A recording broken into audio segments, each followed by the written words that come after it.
नमस्कार। आज हम बात कर रहे हैं मिजोरम के इकलौते medical college Zoram medical college या जीएमसी की। हाँ, ये 2018 में ही शुरू हुआ है। और देखिए, बात यह है कि सिर्फ 5 साल के अंदर दिसंबर 2023 में राज्य सरकार ने केंद्र से कहा कि भाई आप इसे चला लीजिए।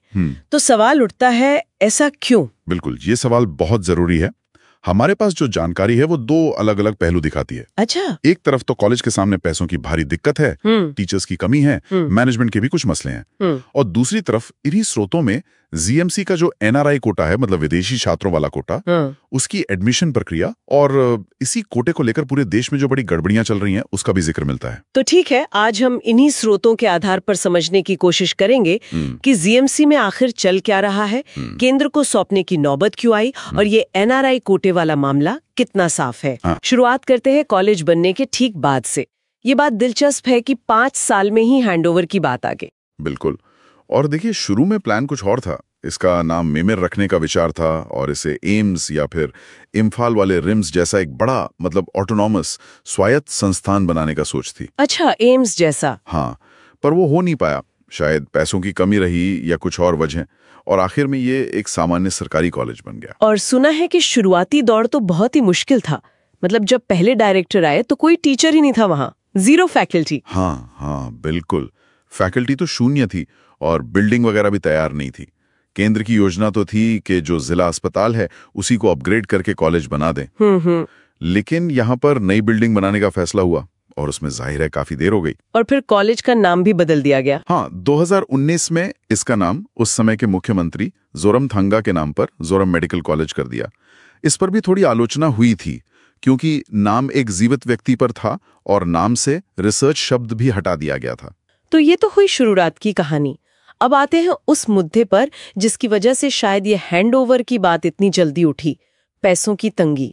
हाँ, ये बहुत बड़ा मसला है। कॉलेज असल में गंभीर आर्थिक संकट से जूझ रहा है। कितना गंभीर? हालत यह है कि आईसीयू और ऑपरेशन थिएटर जैसे जो बहुत जरूरी उपकरण हैं, उनका सालाना रख रखाव, मतलब एनुअल मेंटेनेंस कॉन्ट्रैक्ट, वो तक करना मुश्किल हो गया है। अरे बाप रे। और फैकल्टी की कमी तो है ही, वो हमने बात की। तो इन्हीं सब वजहों से राज्य सरकार ने केंद्र से क्या कहते हैं गुहार लगाई कि कॉलेज का मैनेजमेंट आप संभाल लीजिए। उनको लगा होगा कि अगर ये सेंट्रल इंस्टीट्यूट बन गया तो फंड्स ज्यादा मिलेंगे, सैलरी बेहतर होगी, नए उपकरण, रिसर्च ग्रांट्स वगैरह। बिल्कुल यही उम्मीद थी। लेकिन केंद्र सरकार ने मना कर दिया। मना कर दिया? क्यों? उनकी ऐसी कोई तय नीति नहीं है कि वो किसी राज्य सरकार के चल रहे मेडिकल कॉलेज को इस तरह से टेक ओवर कर लें। समझ गया। तो इस टेक ओवर की कोशिश पर लोगों की राय भी अलग अलग होगी। हाँ, मिलीजुली प्रतिक्रिया है। एक तरफ तो टीचर्स और स्टूडेंट्स हैं जो शायद चाहते हों कि ये केंद्र के अधीन आ जाए ताकि सुविधाएं बेहतर हों। हाँ, जाहिर है। लेकिन दूसरी तरफ सबसे बड़ी चिंता है स्थानीय मिजो छात्रों के लिए सीटों के कम होने का डर। अच्छा, वो कैसे? देखिए, अभी जेडएमसी में 85% सीटें राज्य के बच्चों के लिए आरक्षित हैं। लेकिन अगर ये एम्स दिल्ली जैसा कोई केंद्रीय संस्थान बनता है तो हो सकता है सारी सीटें ओपन कोटा, मतलब अखिल भारतीय कोटे की हो जाएं। हो, तो मतलब स्थानीय छात्रों का प्रतिनिधित्व काफी कम हो जाएगा। हाँ, यही सबसे बड़ा डर है। हालांकि कुछ लोग ये भी उम्मीद कर रहे हैं कि शायद शिलोंग का NIGREMH या इम्फाल का RIMS जैसा कोई मॉडल अपनाया जाए। उनमें क्या खास है? ये वो संस्थान हैं जहां पूर्वोत्तर राज्यों के लिए सीटों के बंटवारे की एक खास व्यवस्था है और इसके लिए शायद संविधान के अनुच्छेद 371G, जो मिजोरम को कुछ विशेष अधिकार देता है, उसमें कुछ बदलाव करने की भी बात चल रही है। ये तो काफी पेचीदा मामला है। अच्छा, ये तो हुई टेक ओवर और सीटों की बात, लेकिन कॉलेज के पास कमाई का एक जरिया वो एनआरआई कोटा भी तो है। उसके बारे में क्या जानकारी है? हाँ है। जेडएमसी में कुल 100 MBBS सीटें हैं, जिनमें से 15% यानी करीब 15 सीटें एनआरआई या विदेशी छात्रों के लिए रखी गई हैं। 15 सीटें। और एडमिशन तो नीट स्कोर के आधार पर ही होता है, लेकिन फीस बहुत ज्यादा है, करीब $20,000 सालाना। बाप रे, $20,000? हाँ, और उसके ऊपर करीब ₹30,000 सालाना और भी हैं। और एक जरूरी शर्त यह है कि किसी नजदीकी एनआरआई रिश्तेदार का स्पॉन्सरशिप लेटर चाहिए होता है। तो एडमिशन की प्रक्रिया आसान है या उसमें भी कुछ सख्ती है? नहीं, प्रक्रिया काफी सख्त बताई गई है स्रोतों में।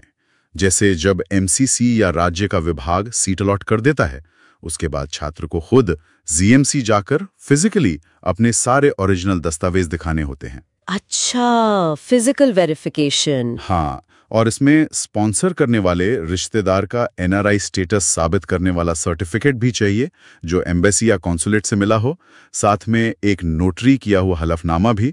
और कॉलेज ये सारे जरूरी दस्तावेज पूरे कोर्स के दौरान अपने पास रखता है। इतनी सख्ती ये शायद इसीलिए भी जरूरी है क्योंकि देश के बाकी हिस्सों में तो एनआरआई कोटे में बड़े घोटाले सुनने में आए हैं। मैंने भी पढ़ा था तमिलनाडु, पश्चिम बंगाल, उड़ीसा वगैरह में। बिल्कुल सही कहा आपने। प्रवर्तन निदेशालय मतलब ईडी ने करोड़ों रुपए जब्त किए हैं। ऐसी खबरें हैं कि एजेंटों की मिलीभगत से फर्जी दूतावास सर्टिफिकेट, नकली स्पॉन्सरशिप दिखाकर मतलब जो छात्र योग्य नहीं थे उन्हें भी एडमिशन दिलाया गया। अच्छा। सुप्रीम कोर्ट ने तो इस पूरी व्यवस्था को पूरी तरह से धोखाधड़ी तक कह दिया था और राज्यों को सख्ती बरतने के निर्देश दिए थे। तो क्या मिजोरम के ZMC में भी ऐसी कोई गड़बड़ी, कोई जांच या विवाद की बात सामने आई है? देखिए, ये दिलचस्प है।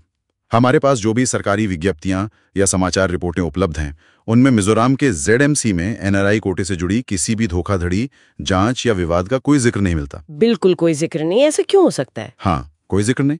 इसके कई कारण हो सकते हैं। शायद सीटों की संख्या कम होना, सिर्फ 15 सीटें हैं, कॉलेज का सरकारी होना, और खासकर एडमिशन के वक्त दस्तावेजों की जो सख्त फिजिकल वेरिफिकेशन होती है, वो शायद धोखाधड़ी को बहुत मुश्किल बना देती है। ये बात तो है। तो एक तरफ हम देख रहे हैं कि कॉलेज पैसों की तंगी से जूझ रहा है, केंद्र से मदद मांग रहा है। दूसरी तरफ एनआरआई कोटे से अच्छी खासी फीस आ रही है और उस पर नियंत्रण भी बहुत सख्त रखा गया है। क्या इन दोनों बातों में कोई सीधा कनेक्शन दिखता है आपको? स्रोत सीधे तौर पर तो इन दोनों को नहीं जोड़ते हैं, लेकिन हाँ, ये सोचने पर मजबूर जरूर करता है। क्या राज्य इस कोटे को सिर्फ मतलब राजस्व कमाने के नजरिए से देख रहा है? ये थोड़ा विरोधाभासी लगता है कि एक तरफ आपको बेहतर संसाधनों के लिए केंद्र की मदद चाहिए, लेकिन साथ ही आप स्थानीय नियंत्रण और शायद इस आय के स्रोत को भी कस के पकड़े रखना चाहते हैं। तो कुल मिलाकर तस्वीर ये उभरती है कि जोरम मेडिकल कॉलेज कई गंभीर चुनौतियों का सामना कर रहा है। पैसे की कमी, टीचर्स की कमी, बुनियादी ढांचा। केंद्र को सौंपने की कोशिश भी नाकाम रही है और स्थानीय सीटों को लेकर एक चिंता बनी हुई है। हाँ। लेकिन वहीं दूसरी तरफ एनआरआई कोटे के मामले में जहां देश भर में इतने सवाल उठे हैं, मिजोरम में फिलहाल स्थिति साफ दिखती है और इसका श्रेय शायद वहां की सख्त एडमिशन प्रक्रिया को जाता है। बिल्कुल।